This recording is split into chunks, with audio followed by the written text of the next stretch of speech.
The envelope arrived on a Thursday. Cream-colored. Heavy stock.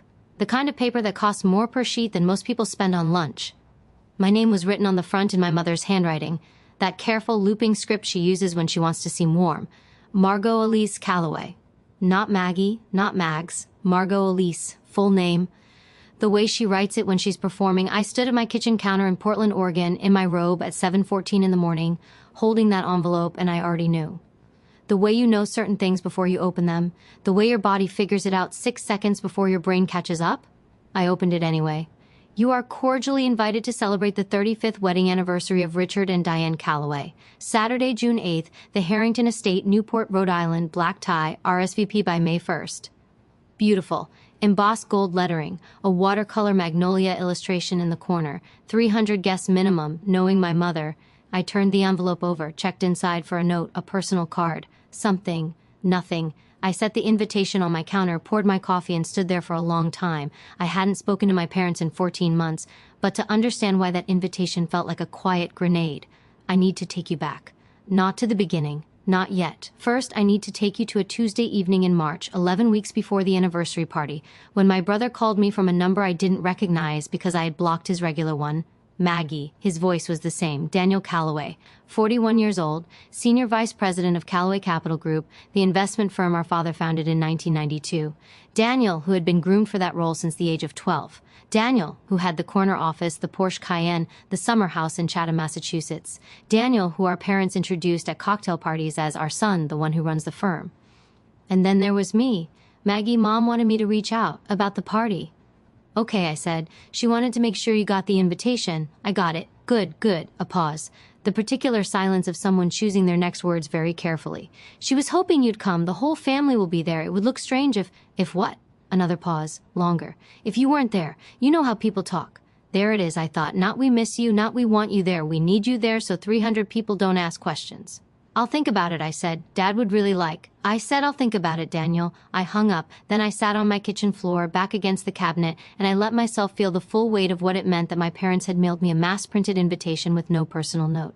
After 14 months, after everything that had happened, after what I now knew, I want to tell you what I decided that night. But first, you need to understand what I found out. Because what happened at that anniversary party? It only makes sense if you know what was in the box. Let me take you back to the real beginning. I am Margot Calloway, 37 years old, the younger of 2 children born to Richard and Diane Calloway of Newport, Rhode Island, and later Greenwich, Connecticut, and later wherever they decided their primary residence was for tax purposes that particular year. My father built Calloway Capital Group from a 2-person shop in 1992 into a mid-sized private equity firm managing approximately $2.1 billion in assets. My mother was a former debutante turned philanthropist turned decorator of extremely large homes. Together they were, by every visible measure, a golden couple. The kind of family that ends up in the Newport Daily News Society pages twice a year and doesn't notice because they've stopped reading local papers. I was not the golden child. Daniel was the one who went to Dartmouth, got the MBA from Wharton, joined the firm at 24. I was the one who went to the Rhode Island School of Design, moved to Portland, and started a graphic design and brand consulting firm called Margin Studio. If you've been watching business news at any point in the last 4 years, you may have heard of Margin Studio for a different reason. We rebranded 4 mid-sized tech companies that all went public between 2020 and 2023.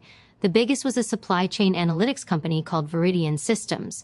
We took their identity from a clip art era logo and a forgettable color palette to something that ended up on the cover of Fast Company. When Veridian IPO'd in September 2022, their valuation was $880 million. I'm telling you this not to brag. I'm telling you this because my parents did not know any of it. Not because I hadn't told them, because they hadn't asked. In 11 years of running Margin Studio, my mother had asked about my business exactly twice. Both times in the context of whether I was doing well enough to be okay, the way you ask about a sick relative, not a professional. My father had asked 0 times. 0. In 11 years, I had learned to stop offering. What I had not yet learned, not until 14 months before the anniversary party, was what they had been doing while they weren't asking. It started with an accountant named Gerald Fitch. Gerald Fitch, CPA, had worked for Calloway Capital Group for 22 years. He was not a dramatic man. He did not have a flair for confrontation. He called me on a Wednesday afternoon in April of last year, and when I answered, the first thing he said was, "Margot, this is Gerald Fitch. I've been trying to decide whether to make this call for about 3 months. I want you to know that. I'm making it now because I don't think I can sleep at night anymore if I don't. I sat down. Okay, I said. Gerald, tell me. What Gerald told me over the next 47 minutes changed every single thing I thought I understood about my family. I need to pause here for a moment because what I'm about to tell you, I want you to hold it. Think about the most foundational thing in your life. The thing you built your entire sense of reality on. Your family, your history, your sense of who you are and where you come from. Now imagine finding out that the people who built that foundation with you had been quietly removing bricks from underneath you for years. Not in anger, not even in malice. In the way people do things they never examine automatically, conveniently, without asking whether it was right. That's what Gerald told me, and I'm going to show you every piece of it. Here's what Gerald Fitch told me. When I was 22 years old, my maternal grandmother, Eleanor Vasquez Calloway, passed away. She left behind an estate worth approximately $4.7 million, including a property in Narragansett, Rhode Island, a modest investment portfolio, and a specific bequest. The bequest was for me, $340,000, left specifically by name to Margot Elise Calloway to be used for the purpose of supporting her creative and professional endeavors. My grandmother was specific. She knew who I was. She had paid attention in a way my parents never did. I never received that money. I was never told it existed. My parents were the executors of my grandmother's estate when Gerald first encountered documentation of this bequest. During a routine audit of trust-related documents in 2021, he initially assumed it had been dispersed to me directly outside of the firm's accounting. But when he ran the full paper trail, he found something that made him set the file down and leave the office for a walk around the block.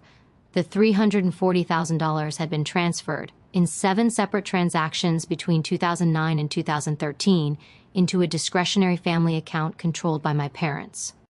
The account was labeled in Calloway Capital Group's Internal Records, MCE, Educational Developmental Fund. My initials. They had created a fund in my name, and they had spent it. Gerald had documentation of the withdrawals. A kitchen renovation at the Greenwich House in 2010, $87,000.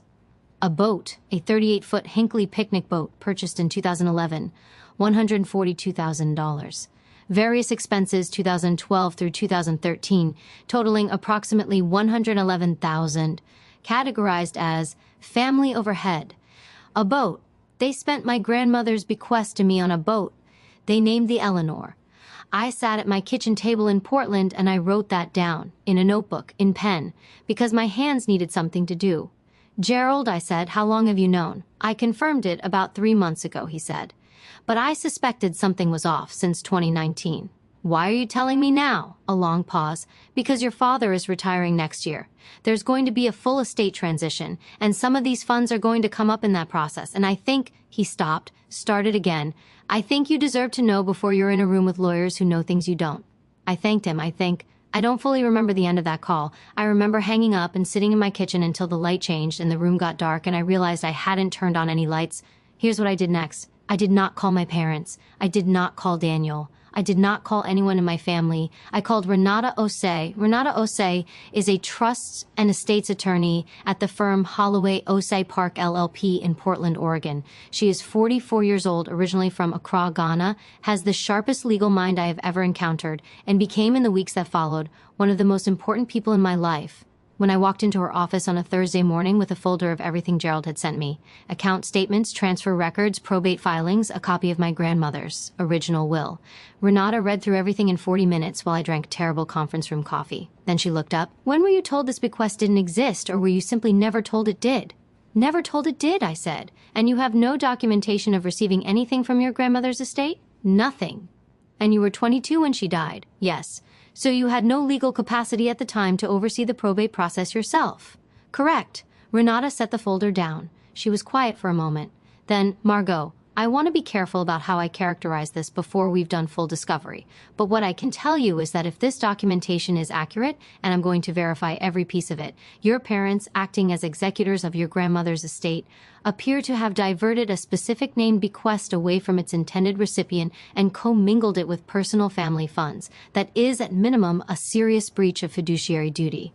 Is it criminal? Another pause. It can be, depending on what we find. Find everything, I said. What Renata found over the following 6 weeks was not less than what Gerald had described. It was more, the Eleanor bequest was just the beginning. There were two other financial situations that emerged in discovery. The first involved a small design firm I had been offered a stake in during 2015. A colleague named Petra Wainwright had approached me about co-founding a studio in New York. I had been excited. I had talked to my parents about it. My father had suggested he could help me evaluate whether it was a sound investment of my time. 2 weeks later, Petra told me she'd found another co-founder and the offer was off the table. What Renata found was a single email forwarded from my father's personal account dated 11 days before Petra withdrew her offer. The email was from Richard Calloway to Petra Wainwright. It read in its entirety, Ms. Wainwright, I understand you're considering my daughter as a co-founder for your new venture. I'd encourage you to look more carefully at her professional track record before committing. Happy to speak by phone if helpful. RC. Petra had never mentioned this to me. I thought about where I would be right now if I'd co-founded that studio.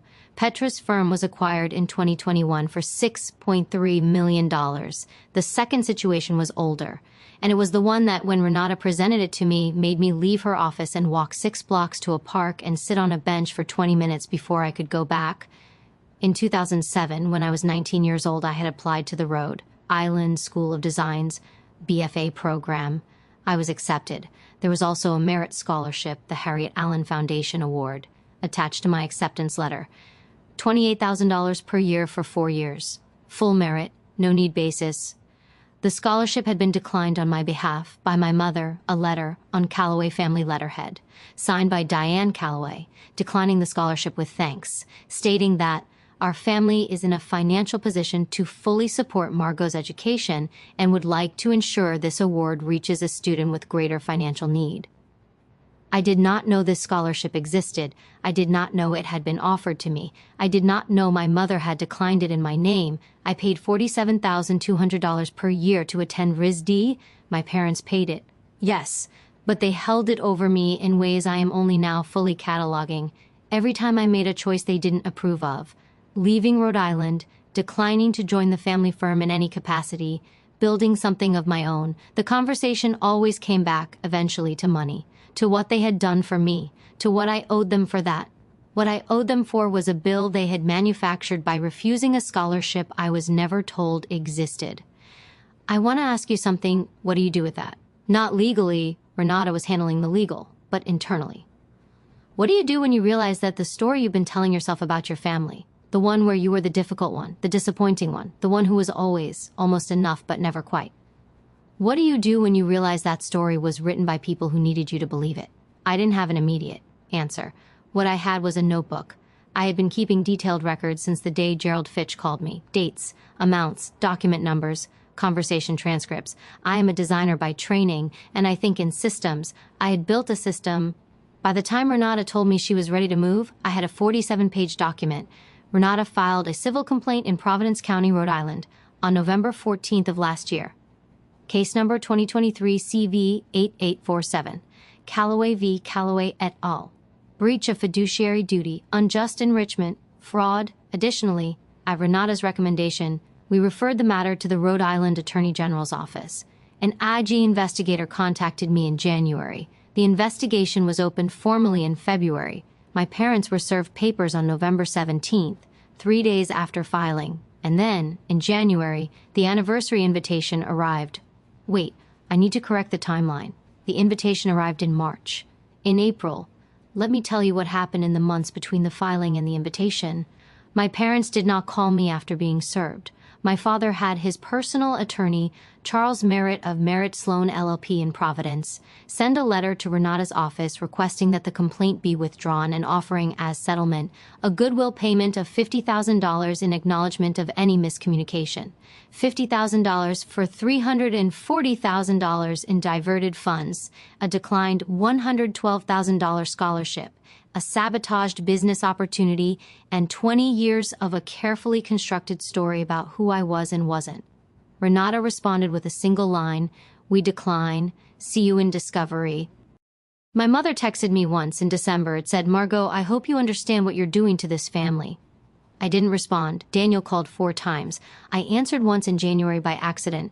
"Maggie, you have to stop this. Mom is—" "What, Daniel? She's not doing well. This is killing her. She filed paperwork declining a scholarship in my name and never told me it existed. She used my grandmother's money to renovate her kitchen. I would like you to tell me what exactly I'm supposed to do with that information." Silence. She thought she was making decisions that were best for the family. She thought she was making decisions about my money. That's not the same thing. He didn't have anything to say to that, and underneath his silence, I heard something I recognized because I had spent 20 years making it too. The sound of someone who knows they've been complicit and hasn't yet decided what to do about it, and then came the anniversary invitation. Cream-colored envelope, my full name, no personal note. I held it on my kitchen counter and understood immediately what it was. It wasn't an olive branch, it was a performance. My parents needed me in that room so that 300 people would see an intact family. So that the story they had always needed to control, would hold for one more evening. I thought about declining, sending a brief note, unable to attend. I thought about not responding at all, and then I thought about my grandmother, Eleanor Vasquez Calloway. She died in 2009. She had a sharp tongue and a sharper mind, and she used to take me to the Newport Art Museum when I was 8 years old and tell me which paintings were pretending to be what they weren't. "Look at the brushwork," she'd say. "Anyone can look good from a distance. The truth is always in the brushwork." She left me $340,000 because she saw something in me. She wanted to protect something she saw. My parents spent it on a boat named after her. I RSVP'd yes. Here is what I want you to understand about the next 6 weeks. I was not planning a scene. I was not planning a confrontation. I am not that kind of person, and this was not that kind of story. I was building a box, not metaphorically, a literal box, a custom-designed archival presentation box 12 by 16 inches, linen-covered, with my parents' initials embossed on the top, R.D. Calloway, 35 years. Inside the box, I placed the following items. A printed timeline designed by me because I am a graphic designer, because that is what I do, spanning 2007 to 2023. Clean, elegant, the kind of work that gets published. 16 years of documented decisions laid out in a format that was impossible to misread, copies of the relevant documents, the probate records, the transfer statements, the scholarship declination letter signed by my mother in her looping, careful handwriting, Gerald Fitch's sworn affidavit, the email my father sent to Petra Wainwright, a copy of case number 2023 CV 8847, a copy of the Rhode Island Ag investigation notice, and at the very bottom a single card. White, clean. In my handwriting, "Congratulations on 35 years. I wanted to make sure you had everything you'd need, Margot." I shipped the box to the Harrington estate 2 days before the party, marked for pickup at will call, addressed to my parents, with instructions to be held until the evening of June 8th. Then I flew to Newport. The Harrington estate on the night of June 8th was exactly what you would expect from Diane Calloway's imagination, given unlimited budget and 300 guests. String lights. Enormous floral installations, white peonies and garden roses, the scent of them everywhere, a jazz quartet on the East Terrace, catering from a Providence restaurant my mother had been trying to book for 2 years, the women in gowns, the men in black tie. Newport in June smells like the ocean and old money and the particular kind of anxiety that expensive clothes create in people who aren't sure they belong in them. I wore a black dress, simple, structured. Nothing my mother would have chosen for me. I arrived at 7:45, 15 minutes after the cocktail hour started. Late enough to enter after the room was full. Early enough to be there before dinner. I want to be precise about what I felt walking in. Not nervous, not triumphant, something quieter than either of those. The particular stillness of a person who has been preparing for something for a very long time and has finally arrived at the moment. I saw my father first. Across the room, Richard Calloway, 66, years old, silver-haired, the kind of man who photographs well in every light. He was laughing at something a guest had said, and he had the laugh he uses at events. Full, warm, perfectly calibrated. He saw me and the laugh stopped. Not dramatically, not visibly if you weren't watching for it. Just a quarter-second pause, a recalibration. Then the smile came back, but it was a different smile, the controlled one. "Margot," he said, crossing to me. He kissed my cheek. "You came. You invited me," I said. My mother appeared at his elbow 2 minutes later. Diane Calloway, 63, in a champagne-colored gown, her hair exactly as she has worn it since 1991. She looked at me the way she has always looked at me, with a warmth that contains, if you know where to look, a very faint undercurrent of assessment. "Margot, you look beautiful." "So do you, Mom," I said. "Happy anniversary." She searched my face for something. I gave her nothing to find. We moved through the cocktail hour. I spoke to relatives I hadn't seen in years. I was pleasant. I was present. I ate a small plate of canapes and drank 1 glass of champagne, and I waited. The box was delivered to the head table during the cocktail-to-dinner transition.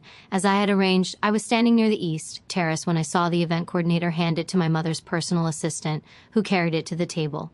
I watched my mother notice it from across the room. She tilted her head at the assistant, who pointed in my direction. My mother looked at me. I smiled. Dinner was seated. 8 courses. I was placed at a table with cousins and family friends. Not at the head table, I noticed. Daniel was at the head table. I was not. Even for this, I was an afterthought requiring a last-minute addition to the seating chart. I noted it and I let it go. The toast began after the 4th course. Daniel spoke first. Long, warm, the kind of toast that gets laughs and then gets emotional and ends with applause. He talked about what it meant to grow up watching 2 people build something lasting. He talked about the firm, about family legacy. He cried slightly, which I had never seen him do before. I watched him from across the room and thought, he doesn't know. He actually doesn't know. My parents had kept Daniel as clean as I had been kept in the dark, only in the opposite direction. He was the jewel they protected. I was the problem they managed. The same hand, 2 different ways of holding. Guests toasted. More wine was poured. My father spoke, beautifully of course. He has always been better at speeches than anything personal, about 35 years, about building a life, about the family he was proud of. Then my mother opened the box. I have replayed this moment many times. She opened it at the table, between the 5th and 6th courses, while the room was still buzzing with conversation. Her assistant had mentioned it was from me, so she opened it with a particular expression, careful, curious, already prepared to be gracious about whatever I had given her. She lifted the lid. She saw the linen interior, the elegant layout. She would have recognized my design work immediately. I had made it unmistakably mine, the typography, the spatial precision of it. She would have understood within 2 seconds that this had taken time, real time, skilled work. Then she started reading the timeline. I was watching from 30 feet away. I saw the exact moment she understood what she was holding. Her head dropped slightly, the hand holding the edge of the box tightened. She reached across and touched my father's arm without looking away from the pages. He leaned over. Read, I watched his face change in the way faces change when something massive and invisible becomes suddenly, undeniably visible. He looked up, found me across the room. I met his eyes. I did not smile. I did not look away. He looked back down. My mother set the timeline aside and found the scholarship letter, the one in her own handwriting. She held it for a long moment, and then she set it down very carefully, the way you set down something fragile, and she put both hands flat on the table, and she looked at the floral centerpiece in front of her, and she was absolutely still. I watched a woman who had controlled every surface of her life for 63 years sit inside the first moment she could not control. It did not explode. I want to be clear about that. There was no scene, no raised voices, no dramatic confrontation in front of 300 guests. That had never been the plan. The box was not a weapon. It was a mirror. My father came to find me 20 minutes later during the dancing. He walked directly to where I was standing on the periphery of the room, and he stood beside me, both of us facing the dance floor. "Where did you get all of this?" he asked. "Does it matter?" A long pause. "The lawsuit is going to be very damaging." "I know. Your mother, Dad," I said it quietly. "I'm not going to argue with you tonight. That's not why I came." "Then why did you come?" I thought about that for a moment. The honest answer. "Because I wanted you to know that I know," I said. "And I wanted to give you a chance to say something real to me for once, in 37 years. He was quiet for a very long time. The jazz quartet played. Couples danced. Someone laughed loudly near the bar. 300 people in black tie moving through the beautiful architecture of a story that was, underneath, fractured. My father said, "I told myself it was management, of family resources, that you didn't need it in the same way that Daniel did." He didn't answer, which was an answer. "Good night, Dad," I said. "Happy anniversary." I found my coat and left before the 7th course. It's been 7 months since the party. I want to tell you what real aftermath looks like. Not the clean version. The actual version, the civil case is still in progress. Discovery is ongoing. My parents' legal team has made 2 additional settlement offers, both declined. Renata tells me we are likely looking at a resolution sometime in late 2024. The numbers have been amended upward as additional documentation has surfaced. We are now looking at a total claim of approximately $520,000, inclusive of interest, when the full scope of the fiduciary breach is accounted for. The Rhode Island Ag investigation is separately ongoing. I have been interviewed twice by the investigating attorney. My parents have both provided statements. I cannot tell you what the outcome will be. I can tell you that it is real and it is happening, and my parents know it. My father took early retirement from Callaway Capital Group in May. The announcement framed it as a planned transition. Several people in their social circle know more than the announcement said. My mother and I have not spoken since the party. Daniel called me in July. "I didn't know," he said. "I want you to know that. I believe you, I said. Maggie, his voice was different, something in it I hadn't heard in years. I'm sorry. I know that doesn't... It helps, I said. A little. We talked for an hour. It was the most honest conversation I had with my brother in 20 years. We are carefully, slowly, finding out whether there is something salvageable between us. I don't know yet. I am trying. The boat, the Eleanor. My parents sold it in 2018. I found this out during discovery. It sold for $89,000. A kitchen renovation and a boat. And then gone. That's what they made of my grandmother's gift to me. I think about Eleanor sometimes. I think about what she saw in me that she wanted to protect. I think she would recognize what I built. I think she would have known what I did with it. Margin Studio just finished our 6th rebrand for a company that went public. My team is 11 people now. We are good at what we do. I am 37 years old and I know who I am in a way I did not know before. That is not a small thing. It cost me a lot. I am still in the process of calculating what it cost, but I know... I want to say something to you directly. If you are watching this and something about this story is sitting close to something you've been carrying, if you recognize the particular math of a family that keeps you just confused enough about your own worth to stay manageable, then I want you to hear this. The confusion was not a character flaw. It was designed. The people who needed you uncertain were certain about exactly one thing, that your clarity was a threat to them. The fact that you are sitting here, watching this, asking questions about your own story, that is already the beginning of something. You don't owe anyone your silence just because they're family. The truth doesn't need your permission. It just needs time.